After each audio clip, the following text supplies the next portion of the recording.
do I think Ollie Watkins deserves his chance? Of course. He was excellent last season by championship standards.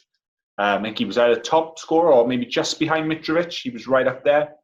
So yeah, definitely he deserves his chance. But as Reece touched upon, players coming from lower leagues, Championships, League One, you could get a Dele Alli, you could get James Maddison. You could also get like a Scott Sinclair or a Jermaine Beckford, like what Reece mentioned, that don't really hit the ground running in the Prem like we thought they might.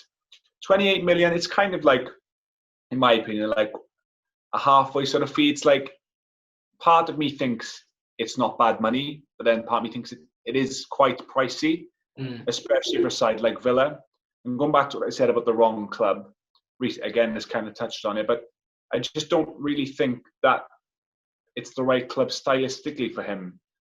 Brentford played a lot of good football, attacking football, fluid football. Aston Villa don't play that football. Aston Villa don't get much chance to play any football. Aston Villa, it wasn't that long ago, they were, people thought they were relegated. They were as good as relegated at one point, and they just about sneaked out of it. They don't have depth. They spent a lot of money and they still don't have depth. And that's last season. So you bring Ollie Watkins into that side and they've still got all these issues they had before. When they eventually get out on the attack, all right, maybe Grealish and Ollie Watkins might link up very well. But how often is that going to happen? I don't think that it's logically the next best move for Ollie Watkins. I'm surprised that other Premier League clubs aren't really competing for his signature, because there's better football playing clubs in the Premier League who would benefit from Ollie Watkins, and Ollie Watkins would benefit from them. You just look at someone like a Brighton.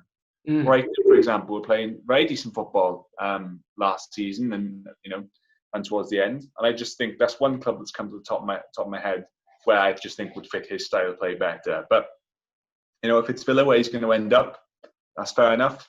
But again, like we said, it's a bit like Dragon's Den, isn't it? But it's a no from me as well. So I'm out. I've got to ask the question. If you're a Villa and you're looking at players who are now in the Championship, why are you not looking at the teams that went down? I mean, I know that they got beaten to the signing of Callum Wilson by Newcastle, and Ollie Watkins is very much sort of the second candidate.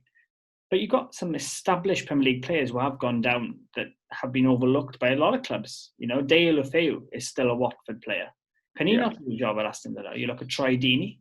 He's Josh still King. a Watford player. Yeah, Josh King, another one. Yeah, I don't get Dale Lefeu. I don't understand why they haven't got him. You're a side like Aston Villa, right? You could pay £28 million for Watkins, who's done great numbers in the Championship. He's young.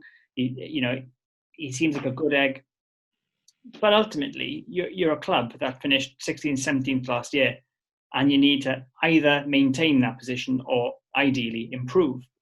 And as a side who has to improve, they're taking a big gamble on a player who's never played in the Premier League before. And if they're making that one signing in the window, which it looks very much now with 2 or 3 days left in the window, that is going to be the case, that's a huge gamble.